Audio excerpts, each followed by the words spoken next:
আজকে আমি বানাচ্ছি ড্রাই চিলি চিকেন ও পরোটা। তাই প্রথমে চিকেনগুলো ম্যারিনেট করে নেব। প্রথমে আদা, রসুন, লবণ, তারপর একে একে হলুদ, লঙ্কা, জিরে, ধনে গুঁড়ো দিয়ে দেব। আমি এখানে ব্যবহার করেছি কাবাব মশলা। এবার দেব কর্নফ্লাওয়ার, সামান্য সয়া সস দিয়ে ওপর থেকে একটু লেবু চিপে দেব। ব্যাস হয়ে গেল। এবার এগুলোকে ম্যারিনেট করে রেস্টে রেখে দেব কিছুক্ষণের জন্য। যেহেতু আমি নতুন ইউটিউবার, তাই তোমাদের ভালোবাসা পেলে আর সাপোর্ট পেলে আরও নতুন নতুন ভিডিও বানাবো।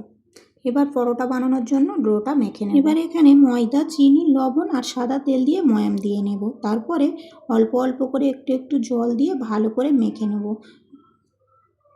একটু নরম করে মেখে নেব যাতে পরোটাটা নরম নরম হয়। এবার এটা মেখে কিছুক্ষণের জন্য আমি এটাও রেখে দেবো। এবার চিকেনগুলোকে ভেজে নেব। গরম তেলে ম্যারিনেট করে রাখা চিকেনগুলো একে একে দিয়ে দেব। লো টু হাই মিডিয়ামে লাল করে ভেজে নিতে হবে। একটু ভাজতে গেলে সময় দিতে হবে যাতে চিকেনটা ভালো করে কুক হয়ে যায়।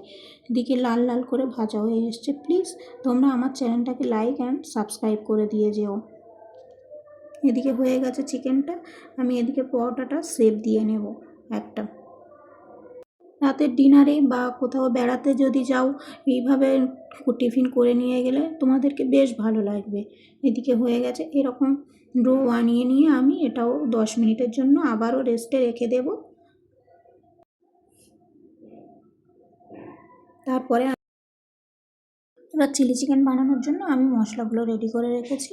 এবার কড়াই বসিয়ে কড়াইতে দিয়ে দেব তেল। এবার ফোড়নের জন্য দিয়ে দেব আমি জিরে, রসুন কুচি, কাঁচা লঙ্কা, শুকনো লঙ্কা। একটু ভাজা হয়ে এলে দিয়ে দেব কেটে রাখা পেঁয়াজগুলো। সামান্য লবণ দিয়ে এটাকে নাড়াচাড়া করে নেব। যখন পেঁয়াজগুলো কালার চলে আসবে তখন একে একে সব মশলাগুলো আমি দিয়ে দেব।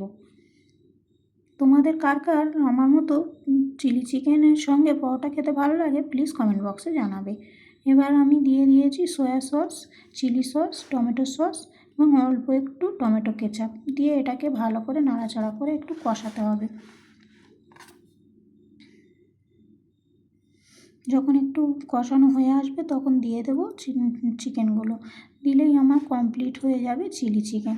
এটা খেতেও যেমন সুন্দর, দেখতেও তেমন সুন্দর। দেখো এবার এদিকে পরোটাগুলো ঝটপট আমি বেলে নেব। রাতের খাবারে যদি এমন থাকে তাহলে কি বলবো।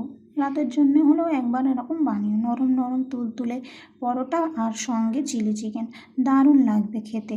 প্লিজ তোমরা একবার বানিয়ে দেখতে পারো। আর আমার ভিডিওটা যদি ভালো লেগে থাকে তাহলে প্লিজ একটা শেয়ার করে দিয়ে যেও। ধন্যবাদ।